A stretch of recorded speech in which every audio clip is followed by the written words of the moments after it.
Jūsų kvantinis protas pasiruošęs yra funkcionuoti.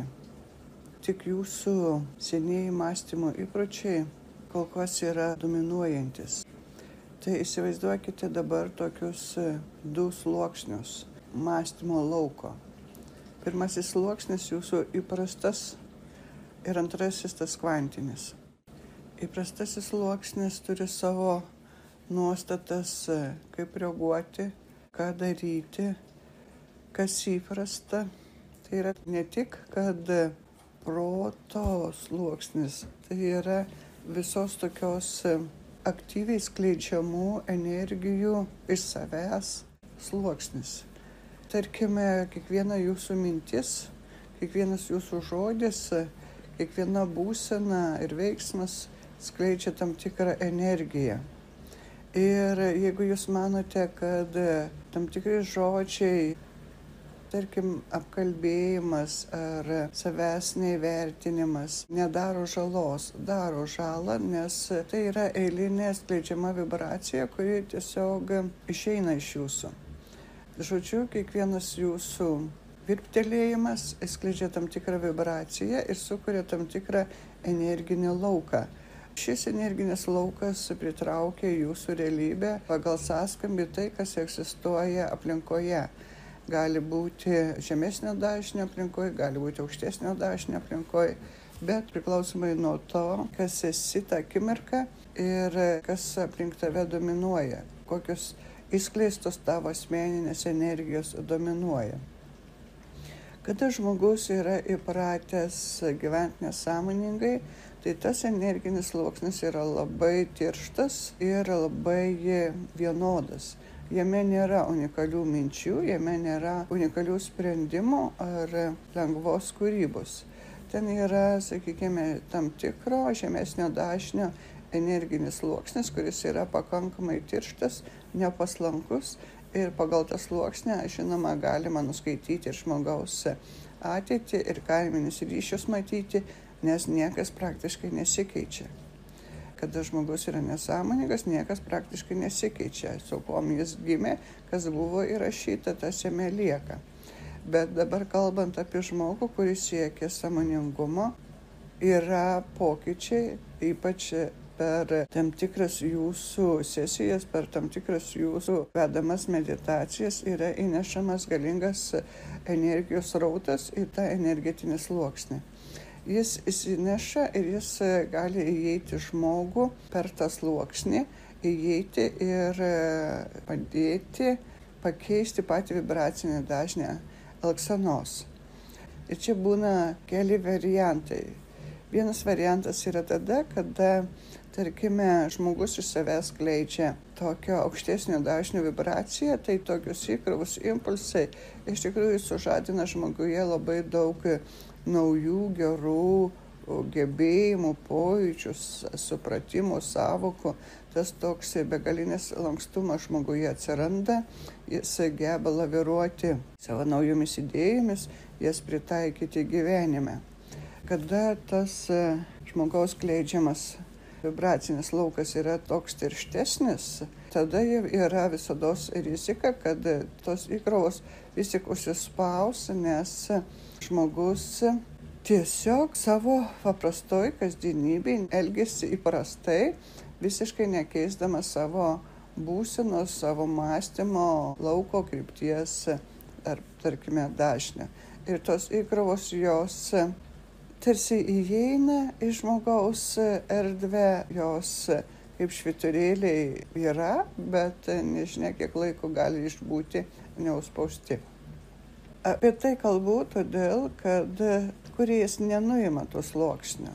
Jūs jį kuriate ir kūrėjas neturi kaip ir galimybių arba teisių nuimti tai, ką jūs kuriate, nes tada jūs paprasčiausiai negebėtumėte išvis kurti.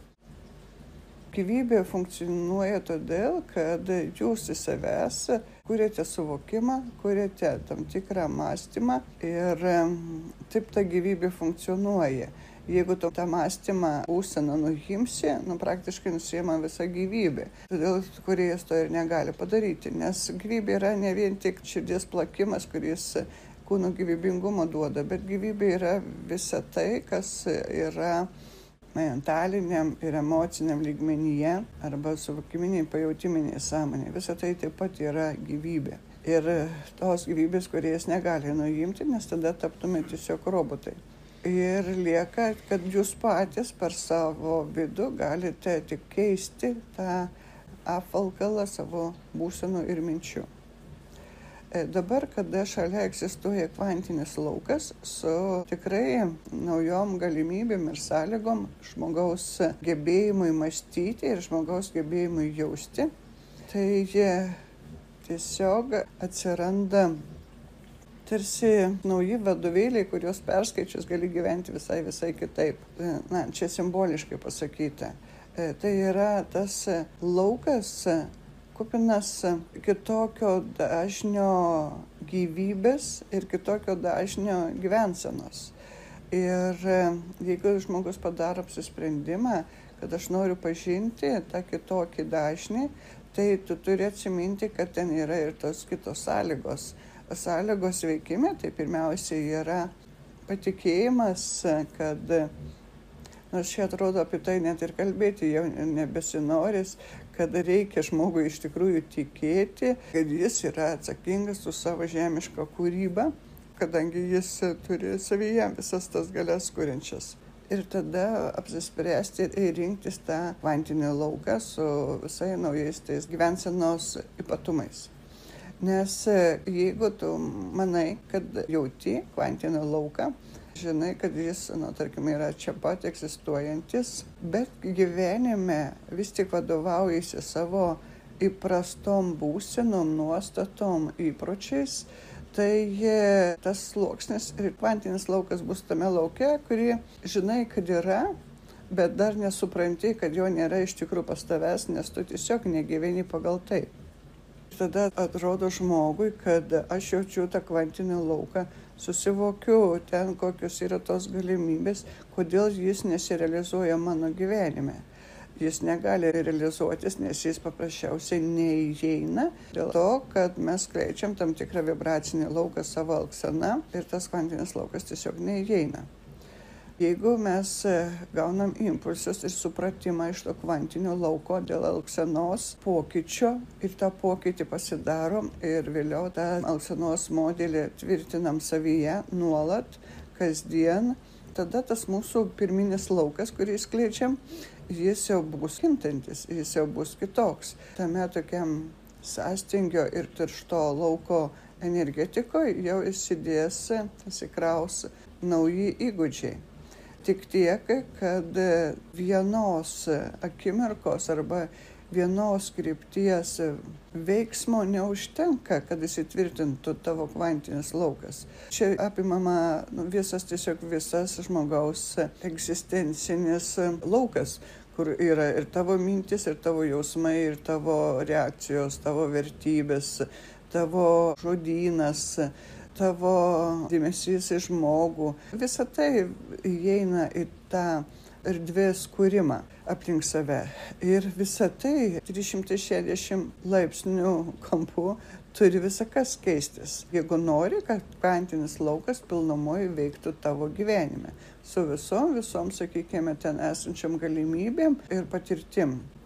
Todėl, kad ir kiek žmogus turi siekiamybę pažinti subtilias erdves, kosminės erdves, naujus gyventojus, naujų pasaulių.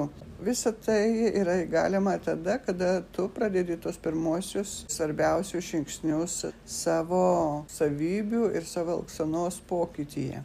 Kada supranti, pirmiausiai pastebi, kad tas žodis, ta reakcija, tas elgesys yra sąstingio energijoje, arba negatyvumo energijoje, arba kažkokio liūdesio energijoje, ar ego energijoje. Pirmiausiai tai reikia pasistebėti ir to atsisakyti. Tai yra dalykai, kurie nereikalauja ypatingai daug žinių, bet reikalauja ypatingai daug savęs stebėsenos ir pozicijų pakeitimo. Tarkim, jeigu tu esi pyktyje, tai tu turi suvaldyti tą pyktį, sugalvoti, kaip pakeisti savo emociją, kad to nebūtų. Jeigu esi liūdesy, pakeisti emociją, kad to nebūtų. Jeigu tu kalbi įprastai vienais, sakykime, žeminančiais žodžiais, tu turi įprasti, kad jų tų žodžių net mintyse nebeliktų. Žodžiu, tie dalykai yra reikalaujantis tiesiog ne tiek daug žinių, kiek daug veiksmo su savimi, kiek darbo tam tikro su savimi. Ir tikrai nebūsite jūs šventieji, čia kabutėse, nebūsite jūs tie, kurie, tarkime, gebate paimti labai aukšto dažnio informacijas, jeigu jūsų prie kūno esančiam lauke bus labai daug negatyvumo. Na, niekaip, jūs galite akimirkos nušvitime patirti tam tikrą įkrovą, ją pažinti, apie tai pamastyti, pagalvoti, bet tai bus pažinimo lauke, tai bus informaciniam lauke. Na, dar galite, žinoma, ir pajausti tam tikrą būseną, tai būtų tada tame energijų lauke. Bet kad viskas būtų realybėje, viskas turi būti grinai jau iš jūsų įspinduliuota per veiksmą, per tą tokį konkretų energijų vibracijų skleidimą iš savęs. Dar kartą tada pakartoju, informaciją galite nuskaityti, energijas galite išjausti, bet tai bus tai, kas yra ne jūsų realybėje. Tai yra tiesiog egzistuojantis dalykai, bet kad tai būtų absoliučiai jūsų realybėje, tai turi pereiti per jūsų elgseną, per jūsų būseną kasdienybės, per jūsų tos tokius, tai kad tiesiog kom gyvenat ir kom kvėpuojat. Kvantinis laukas turi labai daug naujų sudedamųjų dalių, kurios gali pasireikšti žmogaus gyvenime ir labai pakeisti žmogaus gyvenimo kokybę. Nes atsiranda tam tikrų naujų, kaip pasakau, sudedamųjų dalių, ko anksčiau žmogaus gyvenime nebuvo ir kas gali labai paįvairinti ir parodyti gyvenimo įdomumą. Pirmiausia, kvantinis laukas iš tikrųjų labai stipriai suaktyvina žmogaus mąstymą, žmogaus gebėjimą priimti greitai sprendimus, žmogaus matymą savęs, aplinkos aiškesnį, gebėjimą greičiau daryti tos sprendimus, teisingus sprendimus, tikslius, duodant naudą tiek jam kaip žmogui, tiek aplinkai, gebėjimas būti toje darnoje su visa aplinka, tiek su kitais žmonėm, tiek su gamta, tiek su subtiliuoju pasauliu.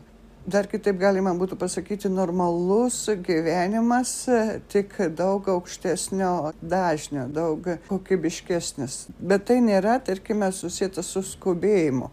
Kaip kada žmogus gali pagalvoti, kad aš daug veikiu, daug darau, mąstau greitai, dėl to, kad reikia, dėl to, kad laikas spaudžia, dėl to, kad skubu. Ne apie tai yra.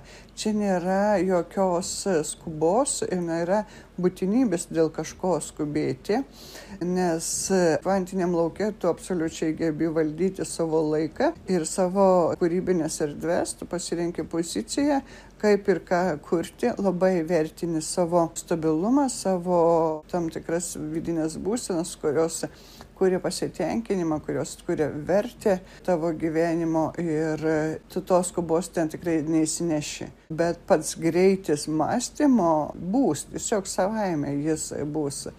Ir savaime daugiau galėsi patirti ir daugiau įvairovės tų pačių patirčių bus. Tai bus ne tik, kad įvairovė, tarkime, bendraujant su subtiliuoju pasauliu, kuris dabar įneša iš tikrųjų didžiulę įvairovę į žmogaus gyvenimą, bet ir įvairovė pačiuose santykiuose su kitais žmonėmis. Kada tavo mintis susijungia su kito žmogaus mintimi ir sukuria tam tikrus gražius energinius rezultatus, kurie iš tikro paduoda tam tikras įkrovas ir pojūčių naujų ir tam tikro gerumo. Tarkime, kaip šiame laikotarpyje, kada jūs susitinkat kitą žmogų ir, tarkime, atsiranda draugiškumas, atsiranda, tarkime, pagarba, tai yra, tarkim, santykis, išskleidžia tam tikras geras vidinės būsenas. Tai tam kvantiniam lauke labai daug gali atsirasti tokių naujų būsenų santykė su kitu žmogum, kurių dar nesate patyrę ir išgyvenę. Tai yra naujos sudedamosios dalis, kuris įskleidžia naujus jausmus. Bet būtent tie nauji jausmai kuria tam tikrą pasitenkinimą gyvenimu. Tarkime, kada dabar kalbam apie džiugesį, apie lengvumą, apie paprastumą, apie tą tokį priėmimą, visa tai atrodo iš tikrųjų palengvina žmogaus bendravimą, bet tai turi būti iš abiejų pusių einantis tie jausmai, tokios įkrovos. Ir tame tarpe įsijungs daugybė kitų tokių jausminių patyrimų, kurie tą žemišką gyvenimą padaro iš tikrųjų jausmiškai tokį prasmingesnį, užsipildai daug gražių tokių įkrovų energinių patyrimų. Ir per tą kvantinį lauką tos patyrimų dalelytės įneša, kaip jūs jau dabar žinote, jungtinių kūrėjų sąmonė. Jie taip pat savo kūrybose turi išdirbę pačias gražiausias jausenas. Ir tas jausenas tikrai dabar dovanoja žmogui, kad žmogus galėtų per tą savo kvantinį lauką paimti jas ir išgyventi ir patirti. Tai yra tiesiog praplėtimas tų tam tikrų jausmų. Kodėl tai yra svarbu? Nes jeigu pažintyje su kitų civilizacijų gyventojais, pirmiausia eis per tą būsenų įskleidimą.